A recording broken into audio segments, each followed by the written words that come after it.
It always pains me to see a game taken off of Steam because of licensing issues. Activision is notorious for having a graveyard of franchises that they just take off the platform without any warning whatsoever. The Transformers games are the most recent example to fall prey to licensing contracts expiring, so I figured I would set aside some time to play a Transformers game that I remember fondly. Transformers War for Cybertron was published by Activision and developed by High Moon Studios. It released to all major platforms in 2010, and as you could have guessed by my opening, I'm playing the PC version here. The game has its roots in the corridor shooter style of game popularized by Gears of War. The camera is tight over your shoulder, the characters move with an intense sense of weight, and you can hold down a button to magnetize your view over to important scenes. The biggest departure from the formula is how it lacks a proper cover system, but it replaces this system with transforming. At any time you can swap between your robot and vehicle forms. The vehicle form will have its own set of guns, as well as its own special move, which varies between doing a 180, a dodge roll, a speed up, and more. The humanoid form gets 2 different abilities, and these depend on which Transformer you're playing as. Feeling good and looking better.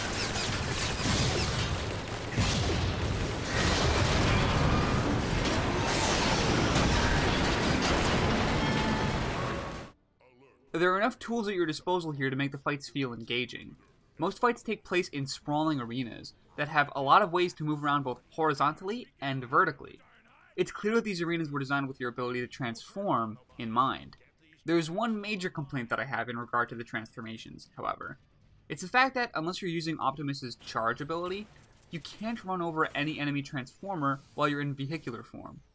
It feels incredibly lame going full speed in a tank at an enemy only to stop like you've hit an invisible wall when you finally do hit them, and them unflinchingly not responding at all. The game's pretty old school in how it treats ammunition and health.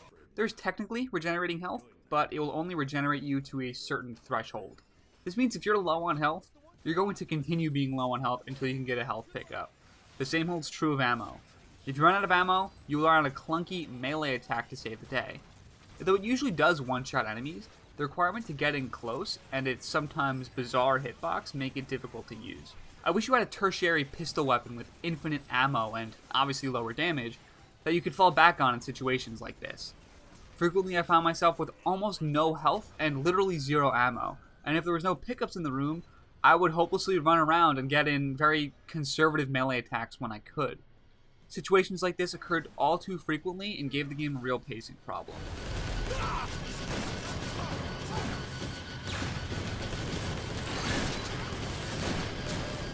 The story of the game is broken down into Autobot and Decepticon campaigns. You can choose which one you want to start with, but the Decepticon campaign happens first chronologically, so that's where I started. Each campaign is broken down into 5 levels, so 10 levels throughout the whole game. Each lasts about 45 minutes, but I think 30 would have been a more appropriate chunk of time for each. I very often would beat a section of a level that would make me think I had finished, only to find out I was just halfway through. Each campaign sports some small differences that make them feel unique. The most obvious difference is that you'll play as different Transformers. At the beginning of each level, you'll get to pick between 3 of the robots in disguise, each of which will fall into a general class archetype, like a soldier or a medic. I played as Megatron or Optimus most of the time that they gave me that option because, duh. Heading brawl, do not falter! Sublight engines are offline, shields at 15%. Reroute all power to forward guns and thrusters, full speed ahead! But sir, that's suicide! Any further objections? For the Decepticon campaign, your goal is to harvest an evil material known as Dark Energon, and infuse it into the core of your planet, Cybertron. By doing this, you corrupt the planet, but also take it under your control. The Autobot campaign is an attempt to reverse this, stop Megatron, and cleanse the planet. Both campaigns feature some incredible set pieces along the way, usually a fight with a larger-than-life boss.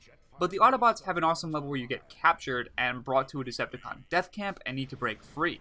There are also some small gameplay tweaks between each campaign. The style of abilities that each Transformer has is slightly different. Megatron's ability to siphon health from all of his enemies makes it so that you can easily be a one-man army and destroy everything. Optimus's special move is to rally his troops and give all of his allies a buff, which makes it feel like a much more team-oriented experience. The Decepticon campaign completely omits the ability for you to assist fallen allies as well, which is an amusingly fitting gameplay choice. If you're a stranger to the Transformers license, don't be intimidated. This is a great place to start. I am not too familiar with the series myself and was able to jump right in. It's an origin story of sorts. It details Megatron's rise to power in a civil war on the Transformers' homeworld of Cybertron, as well as going over Optimus's reluctant choice to become the leader of the Autobots. If you're a fan of the original TV series, you'll be glad to hear that Peter Cullen is here to voice Optimus, and he does a solid job. What? No, there's no time! I need to find the Autobot called Optimus. I have important information for him. I am Optimus. You're... Sir, it pains me to tell you this, but our leader, Zeta Prime, is dead. Megatron. As far as style goes, the game isn't highly derivative of any existing Transformers seasons. The look of the game falls somewhere in between the bright Saturday morning cartoon feel of the show's original G1 series and the hyper-realistic look that the Michael Bay movies have. This comfortable middle ground gives War for Cybertron a look all its own, with a dark and gritty color palette and atmosphere, married to the cartoony-looking character models. Though I may not be a huge Transformers fan, it's hard not to feel the appeal when playing the game. The traditional shooter arenas that the game crafts are highly engaging and fun to play through, and normally the corridors that link these arenas are fun too. You'll get many sections that let you run wild in your vehicle form, speeding down passageways and avoiding obstacles. The game sometimes resorts to platforming sections, but the control scheme of the game just does not feel well suited for this type of challenge. They never got too challenging to get frustrating, it's just that they were never as strong as the sections that they were intended to break up.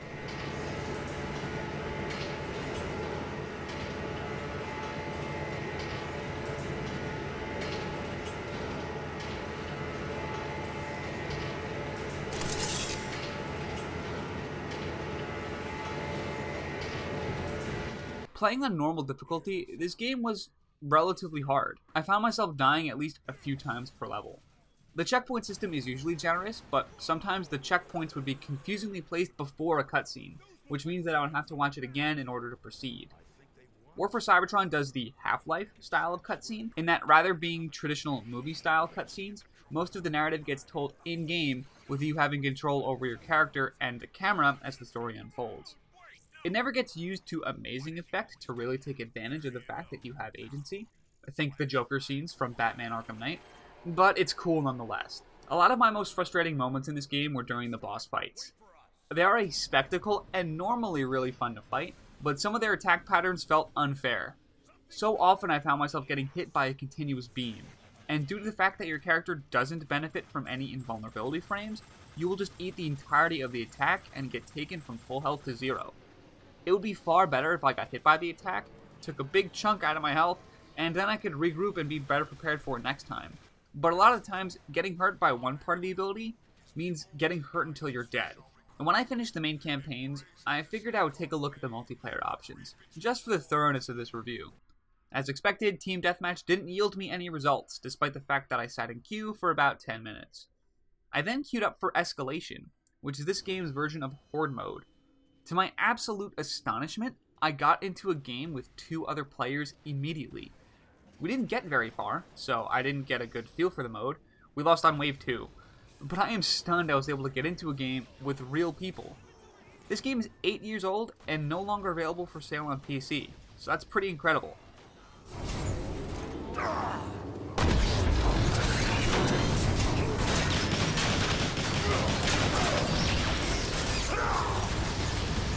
There is thankfully a campaign mission that mirrors escalation mode, so don't feel like you're missing out on too much. You can queue up for the multiplayer matches with bots if you so choose. There is a Call of Duty style unlock system where you unlock new abilities, and you can also customize the colors of your Transformer. I remember having a lot of good memories in multiplayer playing the PS3 version back when this game launched. It's a shame that the player base can't support games anymore, and due to the fact that this game is unpurchasable on PC, that player base will never have a chance to come back. At times, Transformers is clunky and poorly paced, but overall the package is so strong. The plot lines unresolved in this game have me optimistically looking forward to playing the sequel, Transformers Fall of Cybertron. The game is a fun and well-rounded package that is super enjoyable, and it absolutely did its license justice.